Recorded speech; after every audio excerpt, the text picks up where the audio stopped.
وجعلنا من بین ایدیہم صدا، اور ہم نے ان کے آگے دیوار بنا دی، ومن خلفہم صدا، اور ان کے پیچھے ایک دیوار، فاغشیناہم فہم لا یبصرون، اور انہیں اوپر سے ڈھانک دیا تو انہیں کچھ نہیں سوجتا، کچھ نہیں دکھائی دیتا۔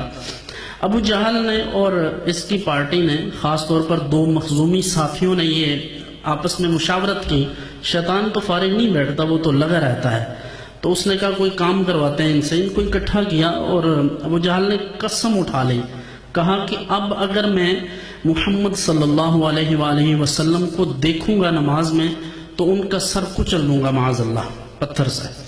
اور یہ کمبخت اٹھا اور جا کر پتھر مارنے لگا، جب ہاتھ اٹھایا تو وہی پتھر واپس اس کے گلے کی طرف آ گیا، یعنی ہاتھ سمیت۔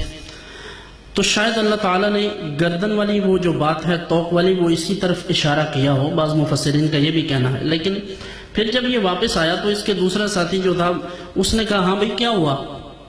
کہا میرے ساتھ تو یہ ہوا ہے۔ اس نے کہا لو تم سے نہیں ہوا، میں کرتا ہوں۔ وہ گیا، اس نے جا کر جب پتھر اٹھا کر حضور علیہ السلام کی طرف ہونا چاہا تو وہ اندھا ہو گیا۔ اب وہ اسی طرح واپس آیا تو اس کو یہ بھی نظر نہیں آ رہے تھے۔ انہوں نے پوچھا ہاں تمہارے ساتھ کیا ہوا ہے؟ اس نے کہا مجھے تو وہ نظر نہیں آ رہے تھے، آواز سنائی دے رہی تھی۔ اب تیسرا بڑے غصے سے اٹھا، اس نے کہا تم سے تو کچھ نہیں ہوا، میں کروں گا۔ وہ اٹھا تو وہ ایسا بے وقوفوں کی طرح واپس پلٹا کہ سیدھا ایسے منہ کے بل گر پڑا۔ انہوں نے پوچھا تمہیں کیا ہوا ہے؟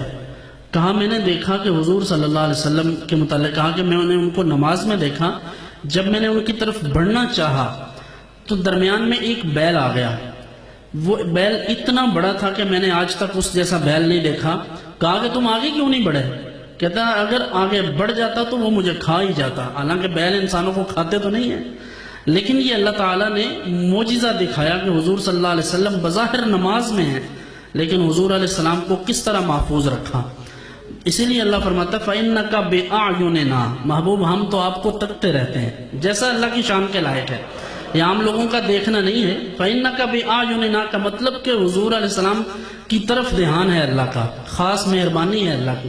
تو اس لیے اللہ کی مہربانی حضور پر ہے تو کوئی حضور کو کیسے تکلیف دے سکتا ہے؟ تو حضور علیہ السلام کو اس طرح دیکھ کر نماز میں انہوں نے بڑی کوشش کی لیکن ناکام ہوئے۔ اللہ تعالیٰ نے اس بیل کی اس مثال کو اس طرح واضح فرمایا کہ وَجَعَلْنَا مِن بَيْنِ أَيْدِيهِمْ صَدًّا وَمِن خَلْفِهِمْ صَدًّا، ان کے پیچھے بھی اور ان کے آگے بھی دیوار بنا دی، انہیں کچھ نہیں سوچتا۔ یہ آیت ان کے حق میں نازل ہوئی تھی، تو وہ اندھے ہیں۔ اسی طرح حضور علیہ السلام، اسی واقعہ کو بعض علماء نے اس طرح بھی لکھا ہے، حضور علیہ السلام کا شان اقدس پر جلوہ گر تھے۔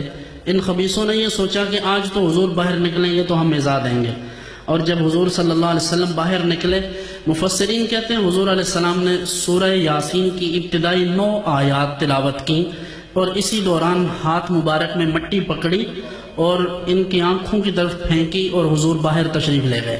ایک شخص وہاں سے گزرا، اس نے ان کو دیکھا، ان کفار کو، کہا کہ آپ کیوں بیٹھے ہوئے ہیں؟ کہنے لگے کہ آج تو ہم ان کو ماریں گے معاذ اللہ، کچھ بھی لفظ اس طرح کے استعمال کیے گستاخانہ۔ اس نے کہا بے وقوفو، وہ تو حرم میں موجود ہیں، وہ تو یہاں پر ہیں ہی نہیں، تم انہیں ڈھونڈتے ہو۔ تو اب دیکھیں، میں ایک بات تھوڑی سی ترش ہے، تھوڑی سی تیزی والی بات ہے کہ حضور صلی اللہ علیہ وسلم تشریف لے گئے، کفار کی آنکھوں میں مٹی پڑ گئی، کنکریاں پڑ گئیں، ان کو نظر نہیں آیا۔ کچھ لوگ آج بھی ہیں جو کہتے ہیں حضور آتے ہیں تو ہمیں نظر نہیں آتے، تو میں کہتا ہوں کہیں ایک کنکری ان کی بھی آنکھ میں نہ پڑ گئی ہو، ان کو کیوں نہیں نظر آتے؟ آنکھ والوں کو تو اب بھی نظر آتے ہیں، اس لیے کہ زندہ ہیں۔ اللہ کے نبی مردہ ہوتے ہی نہیں، انبیاء کرام، رسول اعظام، وہ مرتے نہیں، ان کی موت اور موت ہے۔ اس طرح نہیں ہوتا کہ وہ معاذ اللہ مر کر مٹی میں مل جائیں۔ اگر وہ مٹی میں مل جائیں تو پھر لا الہ الا اللہ محمد الرسول اللہ میں محمد اللہ کے رسول ہیں یہ ترجمہ نہیں ہونا چاہیے، یہ تو جملہ اسمیہ ہے، اس کا ترجمہ یہی بنتا ہے۔ تو پھر ہمیں کوئی اور ترجمہ ڈھونڈنا چاہیے ہمارے ان دوستوں کو جو یہ سمجھتے ہیں کہ وہ نہیں آتے، وہ نہیں جاتے، وہ تو ختم ہو گیا قصہ، وہ ڈاکیے کی حیثیت تھی معاذ اللہ۔